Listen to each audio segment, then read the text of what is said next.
Okay, I'm excited to talk about something that could be a game changer in the future of how we interact with our monitoring system. I'm talking about using AI assistance with your monitoring. A couple of months ago, the terms AI agents, RAG, MCP, etc., were kind of background noise to me, but I decided to look into there was so much hype around MCP, and it ended up developing MCP servers and leading to what I'm going to talk about today. If you don't understand what I'm talking about, don't worry. We are going to break it all down during this presentation. It's going to be quite extensive, dynamic, so make yourself comfortable.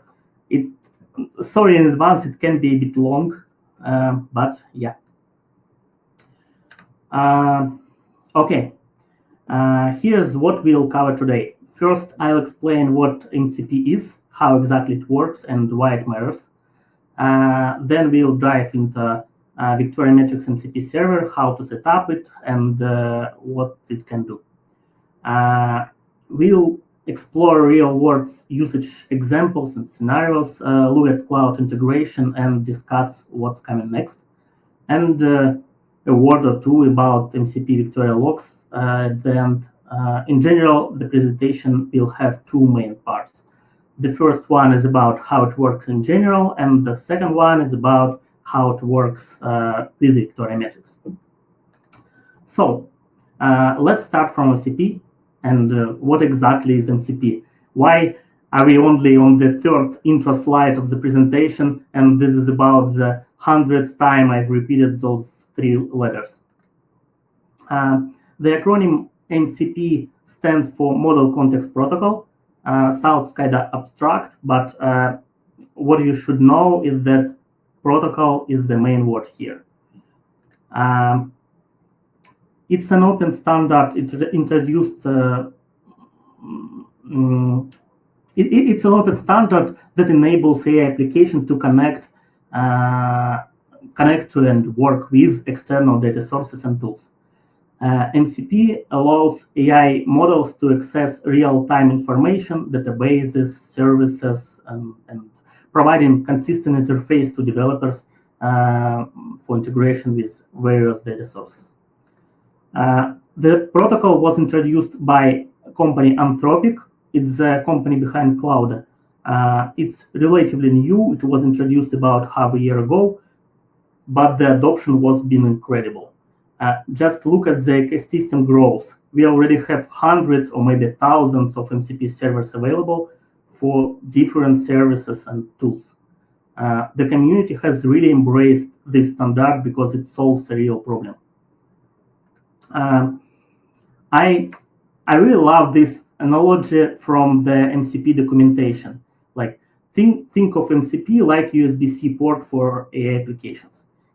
If you want to learn more about this technology after the presentation, there is no better source of knowledge than the official website of the standard.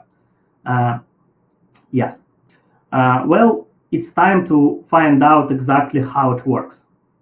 I want to demystify this topic for people in observability with explanation of how it works.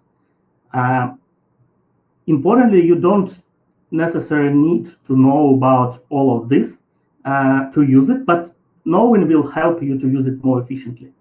Let me walk you through how this works in practice. Imagine you have some application with a chat interface. It can be real chat interface, it can be voice-driven interface, it can be even some classic application with buttons with chat interface under the hood. And you have some external services, databases, or tools.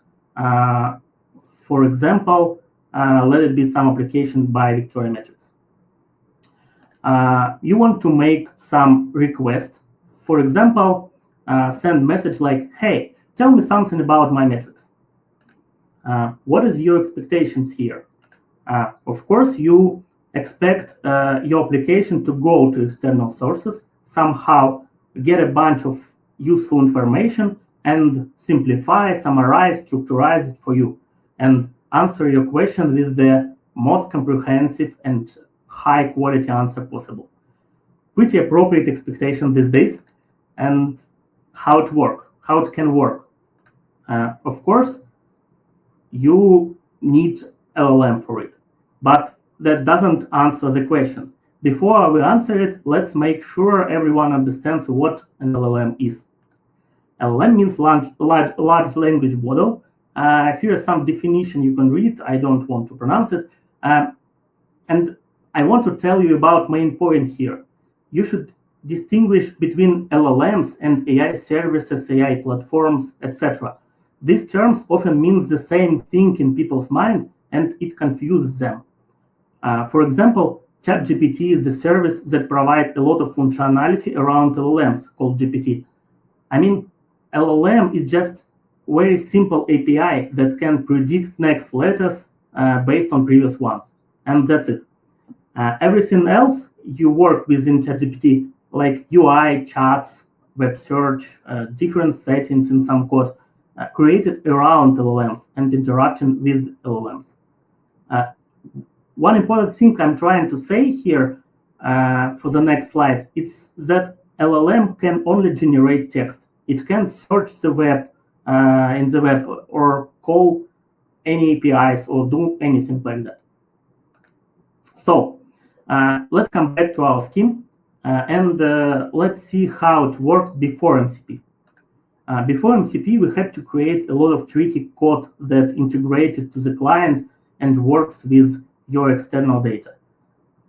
This code was specific for certain client, certain external service, and could be even specific for certain LLM. That doesn't sound good because it leads to the M times N problem. It means if we have M clients and N services, we have to create M times N integrations. It's completely unscalable. So let's see how MCP solves this problem. To connect some external service like Victoria Metrics, you should have some special lightweight application called MCP server.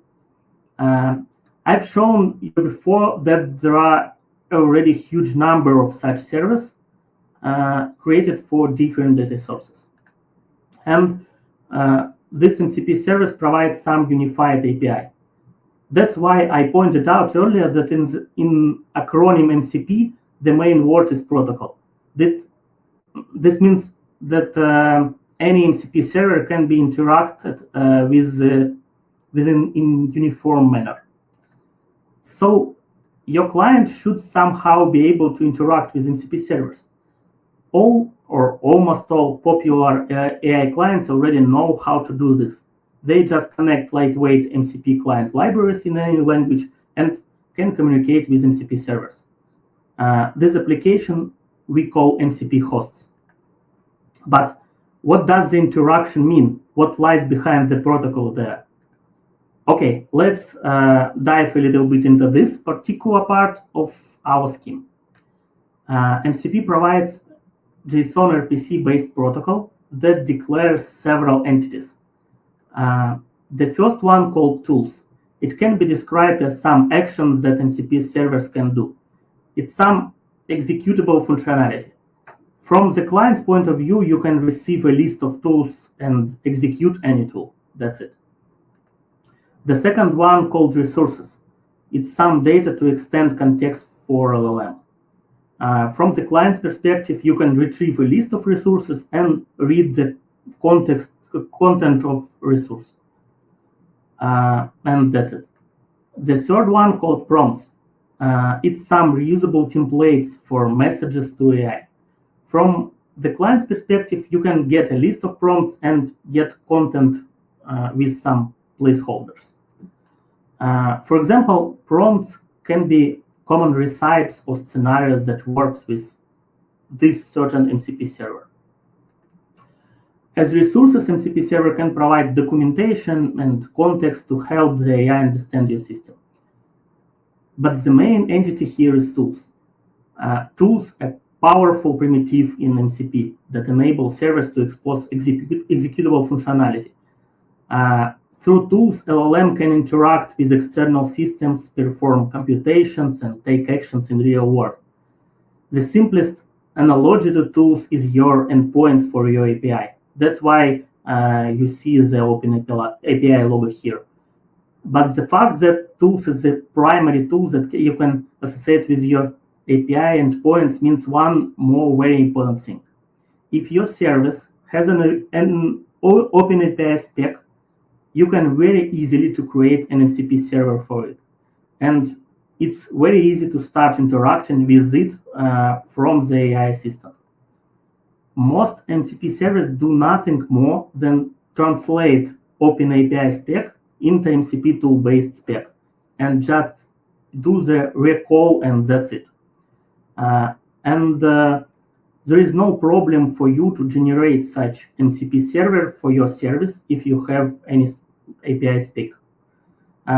There are several tools or resources that I found for that, but I didn't check it. And you can also easily find lots of articles on Medium or other resources, like turn your OpenAPI in MCP server in 5 minutes. But let's come back to our scheme.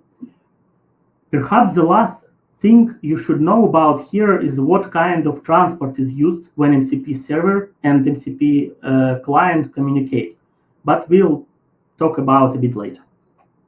Well, that's what we have at the moment. We have MCP host application, we have MCP with MCP client, we have interaction with MCP server, and of course we have LLM and some user that send us his request. The beauty is that the AI doesn't need to know specifics of Victoria Metrics API here. It just needs to understand which tools to use and when. Of course, we will forward his request to LLM, right? But it's still not clear how the interaction with MCP server will happen, how we will get and call tools. I mean, we already know that LLM can't do anything like that. So let's take a closer look at what's going on inside the MCP host app. We have requests from user, we have MCP client, MCP server, and LLM. And we know that we need to send requests to the LLM, and we need to somehow figure out if we need to interact with MCP, and if we do, then perform the interaction. How can we do this?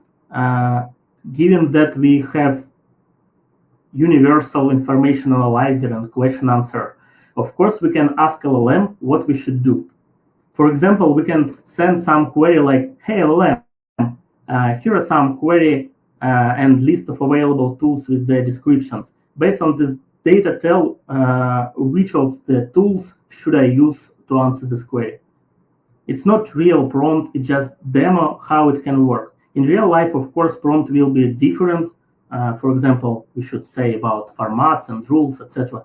However, we can get list of we should call, and of course, it can be empty. But let's imagine we've got one tool. We have tool with description, and we have parameters of these tools with their types and description. How we can find out values of these parameters for the query? Of course, we should ask LLM again, like, hey LLM, here are some query and description of the tools and its parameters. Tell us what values I should use for this tool. And now, after the answer, we have everything to call MCP server and get some extra information. But what we should do with this information now? I think it's not hard to guess now. Of course, we'll answer LLM about query from user, but now with provided context from tool. And now LLM can give us a comprehensive answer. Of course, it's simplified approach, but now you can learn new term. Now we have AI agent here. What is an AI agent? AI agents, it's autonomous software tools that perform tasks, make decisions, and interact with the environment intelligently and rationally. They use AI to pursue goals and complete tasks on behalf of users based on real-time feedback and changing conditions. AI agents can work on their own or be a part of bigger system based on the data they process. So here's the magic. Our part inside of MCP host is also kind of AI agent for working with MCP that can understand your question, determine which tools it needs, call those tools with the right parameters, interpret the results, and provide you with meaningful answer. All of this happens automatically through natural conversation. And now we have the full picture and understand how everything works. And the nice part here, that's not necessarily to know for using it. What we should definitely know that we need an MCP server if you want to integrate our service with something, with AI assistant, and it will work naturally as intended. And that's it. So now we know almost everything what we need about MCP servers in general. Now we can explore MCP victoriometrics. You can find full documentation in project README by the link, but let's take a quick look into key things here. Let's start from installing. Installation is quite straightforward. You have several options for installing MCP victoriometrics. The first one is just use Docker image. That's it. If you have Go installed on your machine, you can use the following command to install from Go package. Of course, you can clone repository and build from source manually with Docker or with cooling CLI. And you can just grab pre-built binary files for all popular operating system and process architectures. And in addition, you can find in README other ways for installing the MCP server. So now we have executable binary file. What we should do with that next? You need to choose the client. Where you will interact with your victoriometrics instance. There are a lot of clients. Moreover, I think you already have a couple.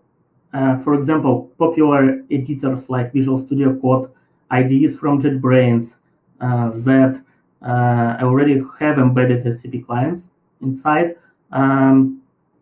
Vim also have plugins for integration with MCP clients. If you use terminal called Warp, it's also have MCP clients inside. There are several lists of MCP clients in web. You can see a couple of on the slide, and you can find many different types of MCP servers by the links. It can be chats, editors, terminals, CLIs, chatbots, automation platforms, debugging and testing tools, AI agents, smart home applications, etc., etc. Here are several ones that you can already know about. So I'm gonna suggest, I'm not gonna suggest some best client because it depends on your tastes, needs, requirements, etc.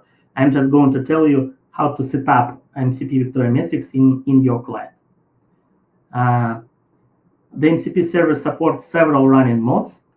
By default, it runs in std.io mode. I'll tell you about mods very soon, but just now I'll tell you about running in this default mode because it's easiest way to start.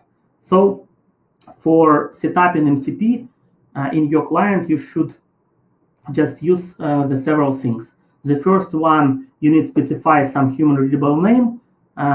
It's just for you. You will see this name in the UI, and if you have several MCP servers of one type, you can use this name in your prompts to say the LLM that you want to use the specific one. The second thing, you should specify paths to command in your system for running MCP server. It's binary file that we just downloaded on previous slides. In some cases, you will need to specify command line arguments for those binary files. And MCP server parameterization takes place through environment variables. There are 4 things that you should specify to run the MCP server. Let's see how it looks in practice. Here's configuration example for cloud desktop. It's just JSON file with MCP server objects. And here you can see the name of MCP server in JSON key of this object. The next one that you can see there is the path of command to run the MCP server. Command line arguments for this command can be also specified in args attribute, but I didn't show it there. And the last one thing is env attribute with parameters of the MCP server. So why did I start by listing the things you need to specify rather than just give you configurations for popular clients? Because there are hundreds of such clients. Here is an example for Visual Studio Code. It has a bit different format, but the same things you need to specify. Here is config for cursor. It has the same format as Cloud. Configurations for that editor a bit different, but the same parameters. For all IDEs from JetBrains like Golang, PyCharm, WebStorm, etc., parameters are the same. I just wanted to say that regardless of the client format, which you can read about in the documentation, you only need to understand the meaning of parameters and specify them to configure the MCP server in your client. What if I want to use Docker instead of local binary? You need to replace command with Docker and add arguments section for specifying Docker parameters like on slide. By the way, you can see real working parameters to run your MCP server connected with our public playground. You can just try MCP with these parameters and it should work. After configuring MCP server, you should see the server and its tools in UI. But of course, it depends on your client. More details about configuration parameters you can find in README of the project by the link. We won't discuss them all, but there is one thing I do not to mention. Do you still remember this our scheme? It's time when we have to talk about server modes, aka MCP transports. We discussed what format like JSON RPC, business logic, and entities are behind this arrow. But we didn't discuss how technically MCP client connects to MCP server. I mean, what transport is used there?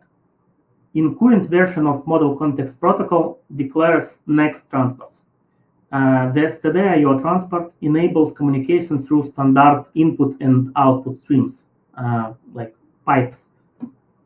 It's the most common MCP transport, perfect for command line tools, desktop applications, and local integrations. std.io is really good as start for playing with AI systems. I recommend to always start from std.io. It's simple, fast, no network issues, minimal memory and CPU overhead. The next one is called Streamable HTTP. This transport uses HTTP post request for client to server communication. And Alex, we don't see your screen. So I believe you need to reshare it. Okay. Add to stage, yeah. Oh, okay. Do you see now?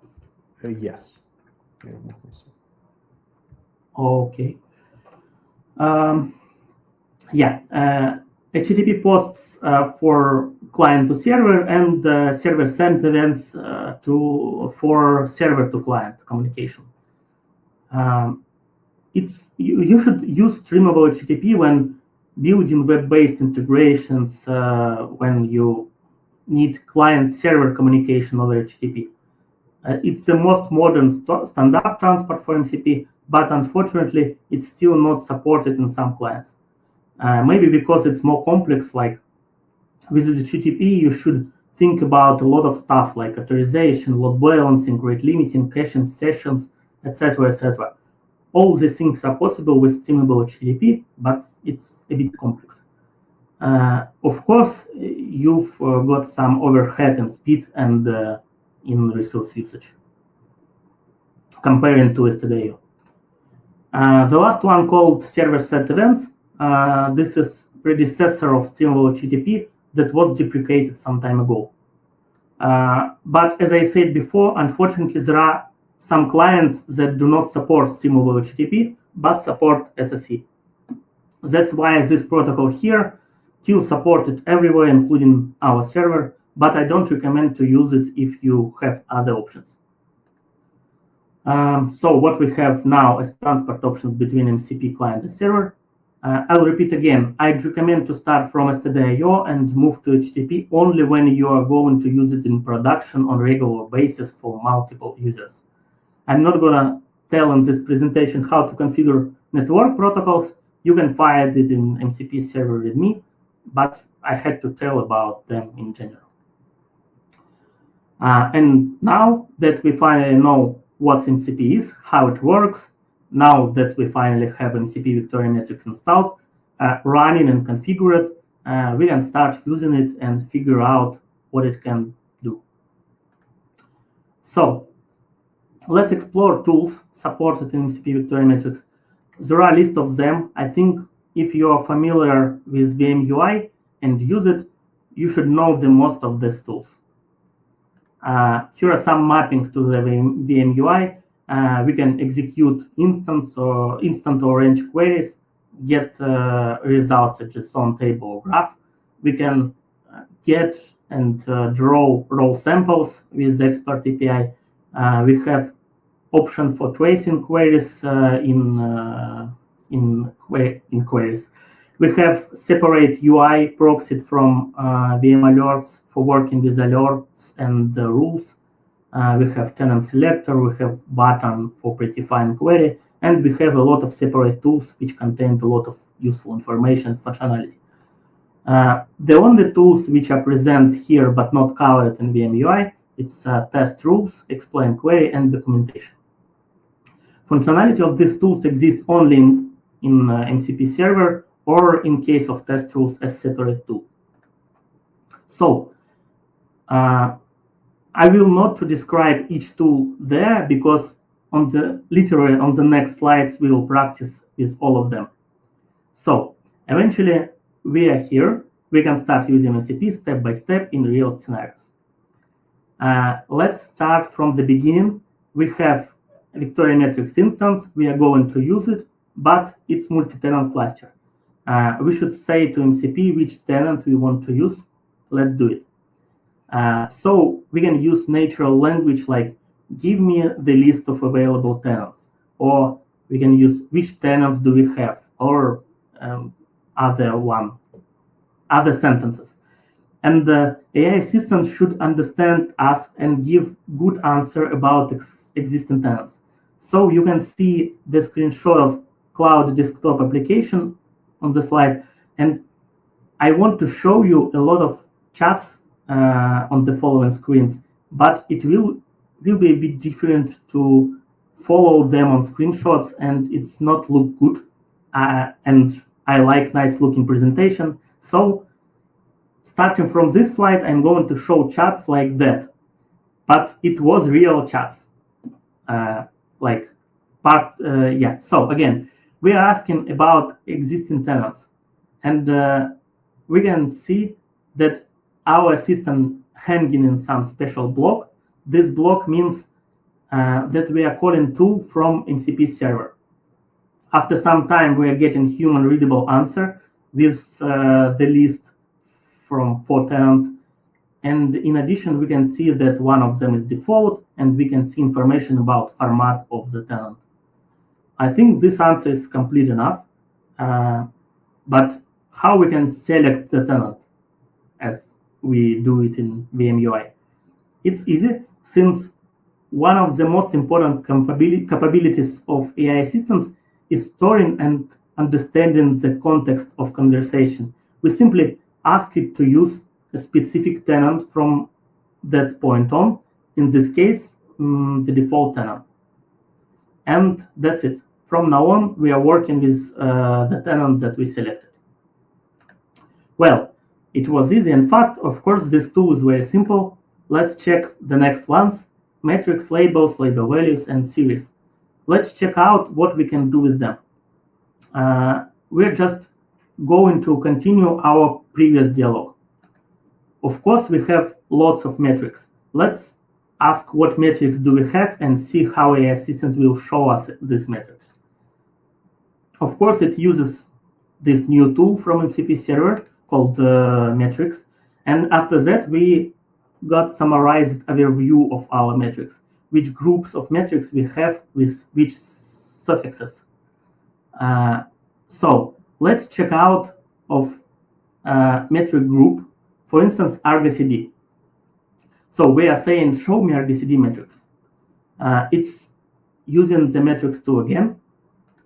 And after that, we can see all metrics from argcd sorted by categories. It's not the full message here, it's long enough. Let's check the labels of the first metric, for example. What labels does the argcd app info have? Well, new MCP tool now, series, and we can see all labels grouped by two categories: argcd specific labels and common labels that Kubernetes or metrics collector brings to us. So we need to go deeper. Let's check the values of some of the label. For instance, what values I have for label name of this metric. New MCP tool again, label values. And also note that a few messages later, the AI assistant still understands the context that we are still talking about the argcd app info metric. And it's really good. There we are. We can see what applications we have in argcd. Of course, in this dialog, we're discovering capabilities, but if we had the end goal of finding out the list of application argcd right away, could we do that faster with one prompt? Of course, we can just say, show me the list of applications in argcd from my metrics, and we'll get the super full answer. Pay attention to a couple of things here. The first one, how I made my request. I've added this from my metrics to help the LLM, and it's important if you ask some abstract questions without terms of specific MCP. And also pay attention to the thought process section here. LLM creates step-by-step plan for answering your question before doing something. The user is asking me to show a list of applications in argcd from their metrics. That means they have a Victoria Metrics instance that collects metrics, and they want to see argcd application information from those metrics. To do this, I should first look at what metrics are available, if there are argcd-related metrics, then query for argcd application metrics specifically. Sounds like I help LLM to understand how get application list. What if I hadn't added this sentence? In this case, LLM don't know what to do and give you advice about how to get application list with argcd tools. So in abstract queries, you need to help the LLM understand what you mean. We practice a bit with these metadata tools. Time to try alerts and alerting rules. So let's just check current alerts. New MCP tool again, and we can see information about current firing and pending alerts. Of course, for this functionality to work, you need to deploy VM-alert and configure VM-alert proxy URL on your Victoria Metrics select or single. But I have to be honest and should to tell you about one problem here. If you want to replicate this right now on Playground, you will fail miserably. I took old screenshot from my previous dialogue because right now on Playground we have hundreds of alerts, and Cloud have limit for tool response 1 megabyte. With many other tools, this problem is solvable because they have parameters to narrow down the data sample, and LLM gets an oversized error and does it by itself. It just makes several smaller queries instead of big one. But it doesn't work that way with this API and a couple of others because they don't have those parameters in Victorimetrics. I even added, but haven't released yet, on the MCP side filtering by group and alert status. It didn't help as all alerts are in the same group and have the same status. So this problem that still needs to be thought about and solved in the future. But right now we have a problem like that. But for now, let's do something weird. If we had a few alerts and I'm asking you to show me what the query graph looks like in those alerts, when I made this query, I didn't expect something really useful. And when I saw this, I was a little shocked first time because it's not just a visualization, it's the dashboard. The assistant took queries from the current alerts, executed those queries, wrote some React code that visualized those queries and displayed them to me as a dashboard. And I'm going to show you a couple more examples of this feature in the following slides, but not right now. Later I realized that this wasn't just regular behavior of LLM, but a cloud feature that I had enabled when I was fiddling around in the settings. So I really recommend to activate this feature if you are going to use cloud with observability tools, because this is an amazing feature. But we have to continue. Let's have a quick look at what kind of alerting rules we have. And here are some alerting rules sorted by categories. I should have talked more about the scenarios here, and in particular the rules testing tool. This is quite a complex topic, and we still have a sort of presentation ahead. So unfortunately, we will skip this topic for now, maybe in the following parts of our meetups. I don't know. Let's move on. We should take a look into active and top queries, but we'll extend this block, and also we'll take a look into query-related tools in this block. Okay, assistant, show me 3 slowest queries. New MCP tool again, and also note wording here. Assistant in his thinking translated slowest queries to the top queries with the biggest average execution duration. It's really great. Well, we can observe our slowest queries with average execution times. Let's work with first one from now on, and now it looks a bit ugly. Let's prettify it. Using new prettify query MCP tool, and now it looks better, formatted and query with even syntax highlighting, but it still looks pretty complicated. I think without specific experience, it's really hard to say what exactly this query does. And it's time to tell you about the feature that exists only in MCP Victorimetrics. It doesn't present in Victorimetrics itself or in Beam UI. It's a tool called Explain Query. You can see usage example on the screen. We ask an assistant, explain me following query, some rate, VM HTTP request total, with 5-minute look behind window. And we've got detailed step-by-step explanation with query breakdown and summary with short human readable explanation. But you can say, hey, it's really simple query. Everyone knows how some rate works. Fair enough. Let's come back to our dialog and check out this tool with our big slowest query. So now explain me this query. Of course, I don't want to repeat query text, and I just use context. Assistant call explain query MCP tool, and that's what we have. Short explanation about what this query does, and then step-by-step breakdown from 3 parts with details about each part. First one checks that query free space in file system less than 15%. Second one uses linear regression to predict whether free space will run out within 4 hours. The third one excludes read-only file system from the sample.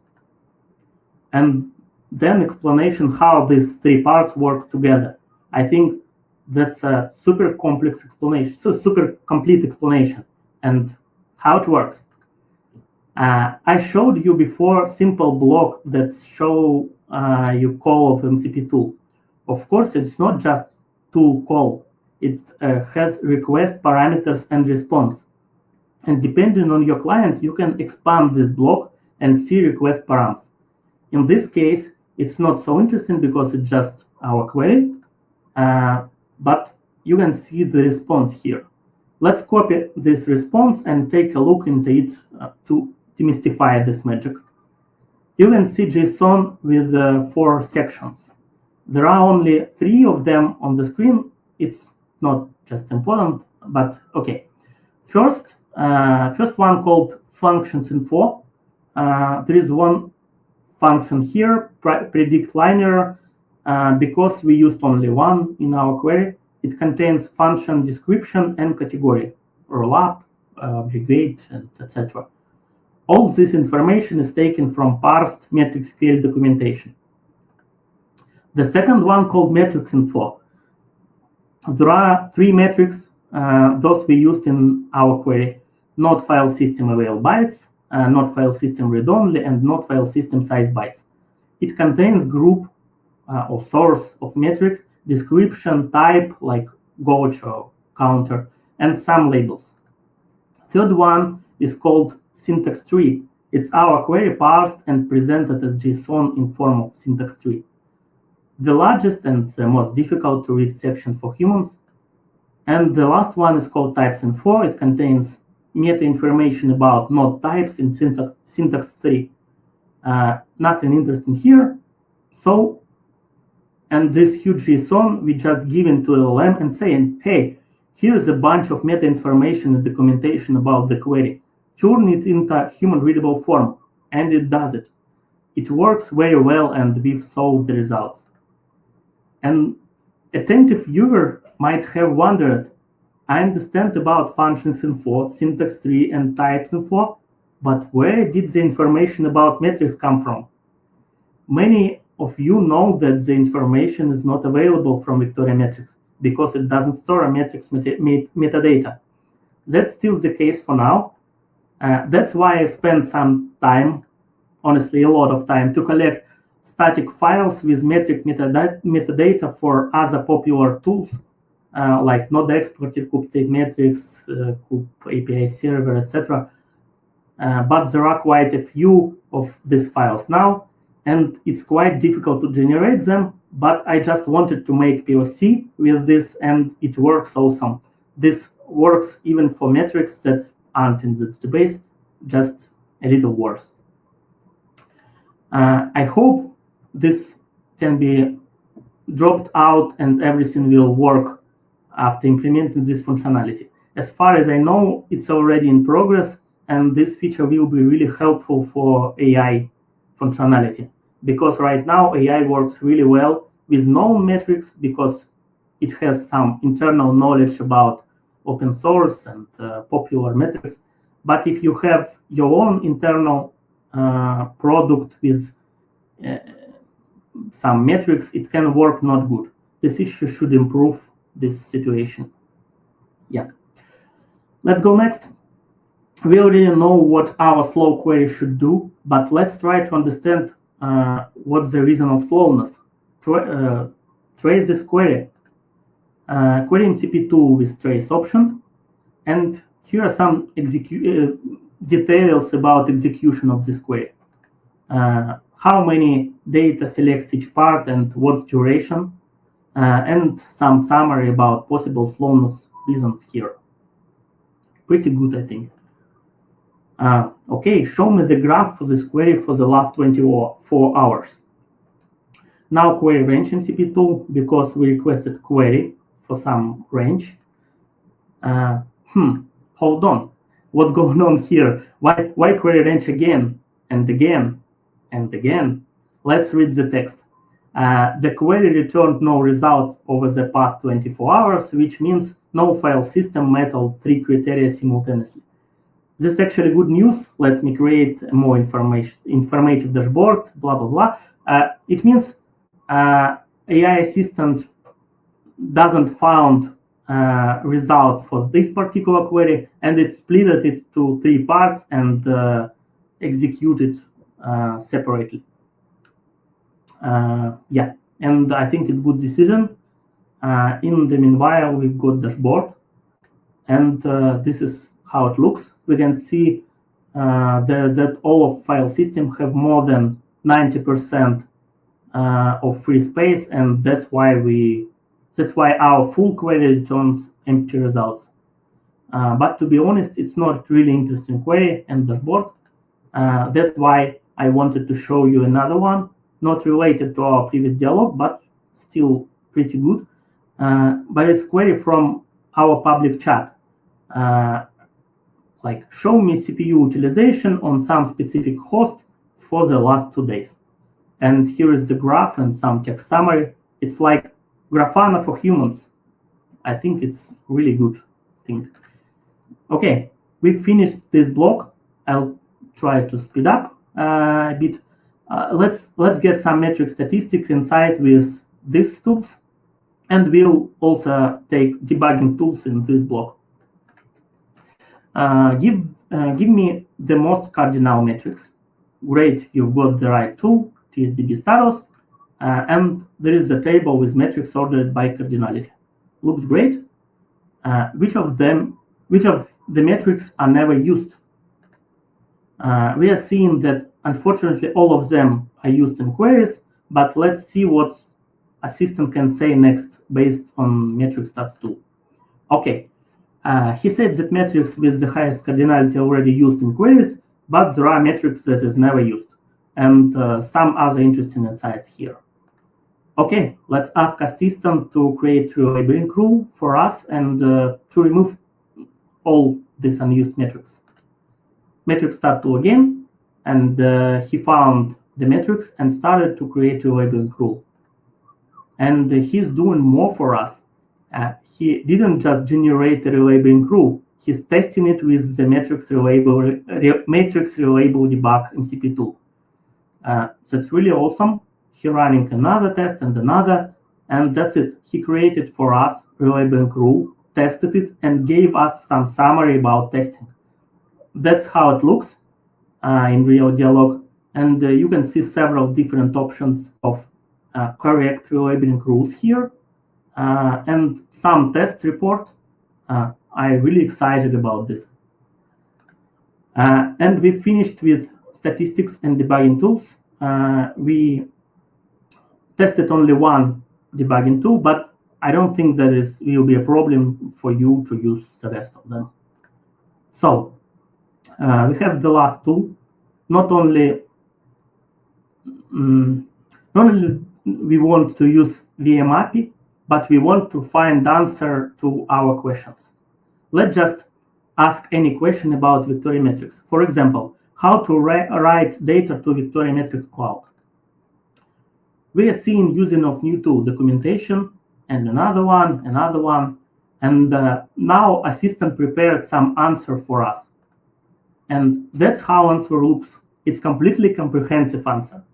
That said, it's worth noting that I have web search tool turned off, and this stuff about access token just recently appeared in the docs.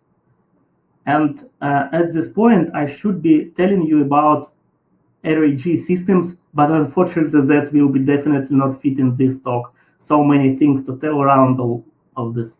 But what you should know that here, MCP server contains all Victorimetrics documentation and can search it and provide as context for AI assistant. In addition to documentation, it also contains all our blog posts, because so many really amazing blog posts by Fong, Rikun, and other guys recently. I'd recommend to subscribe our blog because it's really cool. And the last small note about documentation, unfortunately, not for all your questions the assistant will realize that he needs to use documentation tool. Sometimes it can be a bit tricky to force them to use documentation. That's why the MCP server also contains prompt for that. You can select prompt documentation in UI, fill in your question in the field. For example, how to set up different retention for different tenants, and send it to assistant. And it should use documentation tool to answer, and here is the answer. In the rest of the document here, it also suggests some workarounds without using enterprise, for example, but we'll skip it. The root cause of such problems is that the MCP server cannot influence which tools or resources the AI agent will choose for the query. It can only do so indirectly through the description of tools, but it doesn't work well. And it's likely that the quality of the use of tools will be significantly improved when this change in the specification comes into effect. This specification proposal adds search API for tools and resources in model context protocol, and MCP server will be able to implement this API. It will take some time to release new specification, implemented in libraries, implemented in clients and servers, but I think it could be really good improvement to quality of assistance answers. That's about features. Now a couple theses about how to improve quality of answers. It will be, oh, sorry, I forgot about one section. It will be very quick. The MCP server also has integration with Victoria Metrics Cloud.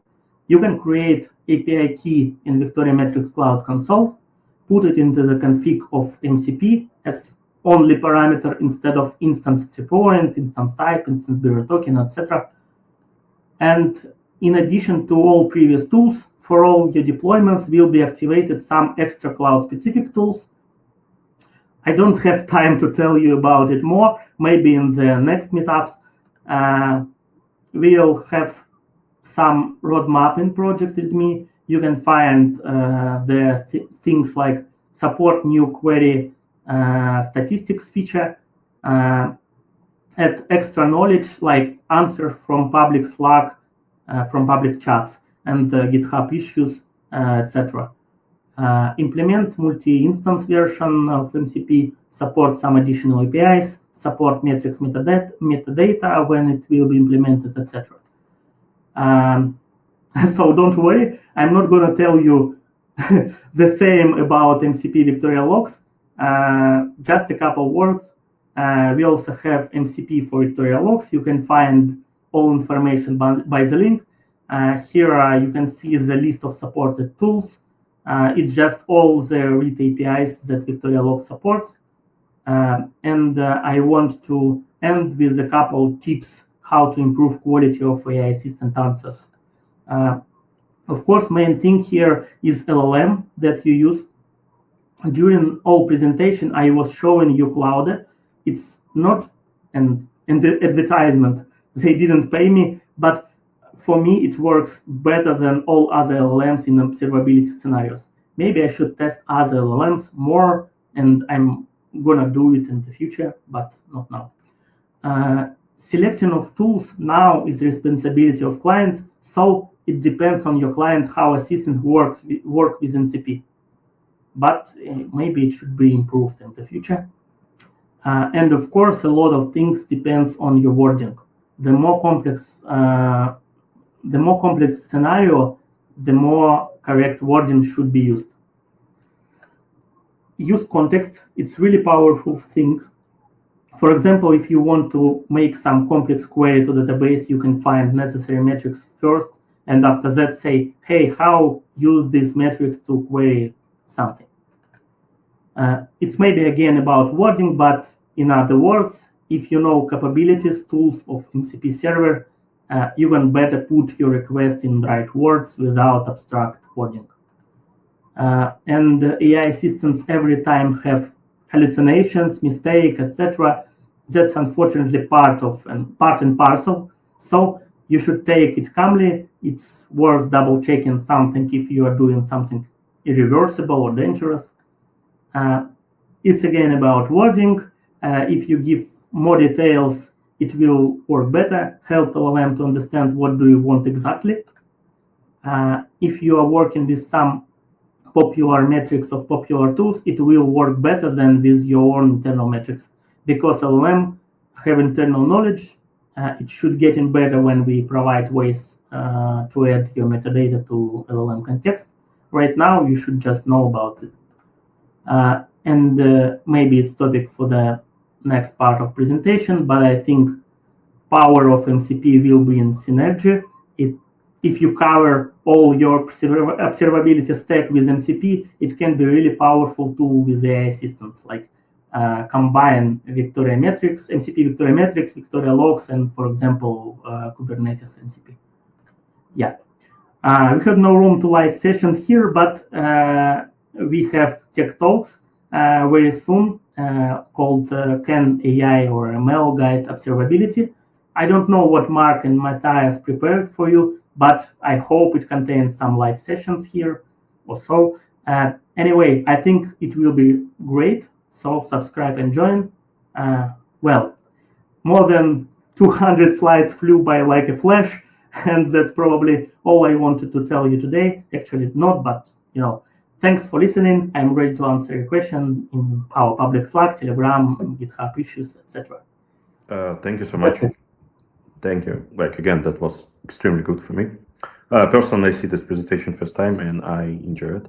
We have a couple of questions right now. I will present them, and also I have a couple questions from myself. Oh, and some additional notice. I believe this meetup will take more than 2 hours. So please prepare some snacks or anything else. So you will with us for a while. So we have a couple of the questions. I cannot present 2 of them. So Yasur asked about how it works with the local LLM models. For example, Llama plus Qwen or Mistral or DeepSeek or something like that. Yeah, I checked it really little. It in some cases it works great with Qwen 3, but I don't remember parameters of that. I didn't check it a lot. Like I should do it in the future, but now I can't say how it works. Okay, thank you so much. And the next question, that's like continuing of the previous one, and I can answer them. Join our Slack channel where you can ask all the questions. Alex is there, so that's a good place for communication. And Alex Varel can share this link. Also, feel free to join. I have 2 questions. One is more like statement, and the second is question.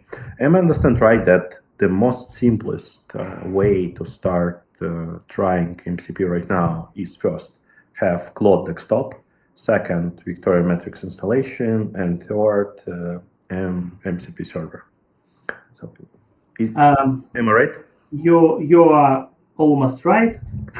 Honestly, it's not required to have Victoria metrics installation because we have public playground, and we have section in our README. Try it without installation, and you can just install Cloud Desktop, and that's it. Configure it, and that's it. Try to use.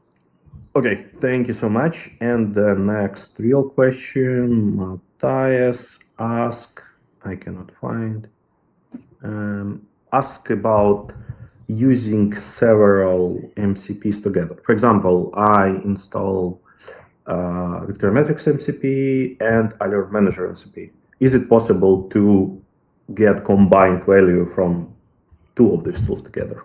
Of course. It depends, but again, it depends on your client and LLM. It can understand that you should use 2 different tools and combine all data from all response from these tools. and it should work. It definitely works with Cloud. Okay, thank you. Thank you so much. I personally tried with Cloud Desktop, and I recommend to start with it. That was very simple. And some additional comment from Roman. Roman, hello. It should be a kub talk. I personally agree. I don't have Schengen either right now, but maybe. Yeah, we work on that. Okay, thank you so much. Let me remove you from stage.